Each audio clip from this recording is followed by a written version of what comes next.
आज मैंने अपनी प्यारी सी ननंद को उसके बर्थडे पर दिया एक प्यारा सा गिफ्ट। उसको उम्मीद भी नहीं थी कि मैं चुपचाप उसके लिए इतना प्यारा सा गिफ्ट लेकर आ जाऊंगी। Hi everyone, welcome back to my video. घर से निकलते ही रेडी होते ही मैं सीधा पहुंची थी वसंत कुंज मॉल, और ये मॉल मेरा फेवरेट है। यहाँ से मैंने अपनी बहन के लिए एक प्यारा सा गिफ्ट लिया था जो मुझे उसके बर्थडे पर देना था। मेरी बहन अपने बर्थडे पर कोरिया गई हुई थी, इसीलिए आप इतना सारा सामान देखोगे कि वो कोरिया से मेरे लिए कितना सारा सामान लेकर आई। इसी की अनबॉक्सिंग कर रही थी। अच्छा है मैं सही टाइम पर आ गई और सारी अपनी चीजें साइड रख ली। सबसे ज्यादा खुशी हुई थी मुझे चॉकलेट्स देखकर, क्योंकि बाहर की चॉकलेट्स ना मुझे बहुत ज्यादा पसंद है। अलग अलग तरीके की चॉकलेट्स ट्राई करना तो मेरा फेवरेट पार्ट है। फिर यहाँ की डेकोरेशन जो सारी प्लान करी थी जीजू ने, सच बता रही हूँ जीजू की पसंद बहुत अच्छी है। आपको पता ही है कि हम हर साल डेकोरेशन कराते हैं और वही डेकोरेशन देख देख के ना हम लोग थक चुके। तो इस बार ये ना कुछ डिफरेंट करने का प्लान किया था। वैसे तो मुझे पता नहीं था ये बर्थडे पार्टी सेलिब्रेट भी हो रही है, लेकिन जीजू ने ना ये सब कुछ पॉसिबल करके दिखाया और हेल्प ली थी अम्ब्रिया डिजाइन एंड डेकोर से।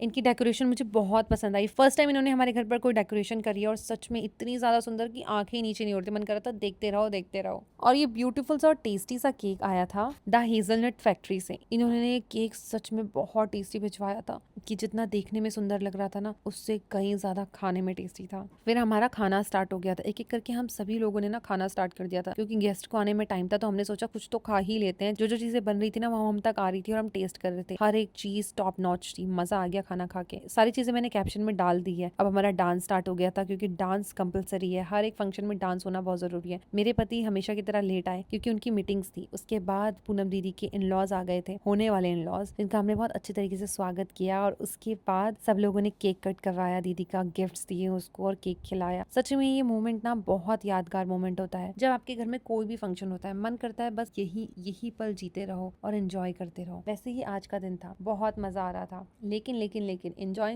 में मैं तो भूल ही गई। द हेजलनट फैक्ट्री से ना एक बहुत बड़ा हैम्पर आया था, जिसमें जिसमें शुगर फ्री भी स्नैक्स थे और हेल्दी भी स्नैक्स थे। ये देखकर मैं बहुत ज्यादा खुश हो गई थी। लेकिन आज ना मेरा शुगर डे था, तो आज मैं शुगर खा रही थी। ऐसी बर्फी मैंने कहीं नहीं खाई होगी। आई मीन ऐसा हैम्पर ही मैंने नहीं देखा भाई। इस हैम्पर में ना कमाल की चीजें थी, बहुत ही यूनिक चीजें थी। और इस हैम्पर में एक बहुत ही अच्छी चीज थी, ये कॉफी काजू कतली। इसका टेस्ट माइंड ब्लोइंग था। सच में एक नहीं दो नहीं, मैं 10 से 12 पीस खा गई थी। अगर आपको भी मेरी तरह काजू कतली पसंद है और कॉफी भी पसंद है, दोनों को मिक्स करके आप ये वाली बर्फी इनके पास से ऑर्डर कर सकते हो या फिर हैम्पर ऑर्डर कर सकते हो। Oh my God, wow. सारी चीजें टेस्ट करने के बाद ना अब बारी थी फिर डांस करने की, क्योंकि मैंने बहुत ज्यादा कुछ खा लिया था। जिस दिन घर में पार्टी होती है, कोई भी फंक्शन होता है या कोई भी फेस्टिवल होता है, उस दिन मैं सिर्फ सोचती हूँ सिर्फ और सिर्फ खाती पीती रहूं और डांस करती रहूं। अभी तो रक्षाबंधन भी आ रहा है, अभी तो और मीठा खाऊंगी। बस यही सोच के खुश हो जाती हूँ। बट फिर स्किन खराब होने लगती है, एक्ने होने लगते हैं, ब्रेकआउट्स होने लगते हैं, तो इसी चीज का डर रहता है। बाकी तो मोटापे का सच बताऊं तो मुझे डर नहीं है, लेकिन जब स्किन खराब होती है ना, इचिंग स्टार्ट होती है, तो डर लगता है। वेल, ये सब कुछ भूले बिना मैं खाने लग गई थी, मजेदार डांस करने लगी थी। उसके बाद नूडल्स, राइस और भी सारी चीजें आ गई थी खाने के लिए। और फिर जीजू आ गए थे दीदी का बर्थडे गिफ्ट देने के लिए। हर एक चीज परफेक्टली होती, जितना हमने सोचा भी नहीं था। सच बताऊं तो ये दिन यादगार बन गया था। उसके बाद मैंने अपनी प्यारी सी बहन को प्यारा सा बैग गिफ्ट किया, जो अनएक्सपेक्टेड था उसके लिए। उसने मुझे बार बार मना किया था कि मेरे लिए कोई बैग मत लेकर आइयो, मेरे लिए पैसे मत खर्च करियो। लेकिन भाई मैं कैसे पीछे रह सकती थी। खूब अच्छे से उसके लिए गिफ्ट लेकर आई और फिर केक कटिंग किया और एंड में बहुत सारी मस्ती करी। फिर बारी थी घर वापस आने की, और घर वापस आते ही मैं इतनी ज्यादा थक चुकी थी कि मैं सो गई। लेकिन उससे पहले मैंने अपना स्किन केयर किया और फिर मैंने लगाई ये रिंकल क्रीम। ट्रस्ट मी, मुझे ऐसा लग रहा है मेरे रिंकल्स आ गए हैं। कभी कभी जब आप ज्यादा स्ट्रेस ले लेते हो ना, तो आपको लगता है, और वैसे ही मुझे लग रहा था। इसीलिए ये रिंकल क्रीम मुझे फ्लिपकार्ट से मिली है, जो मुझे बहुत हेल्प की है।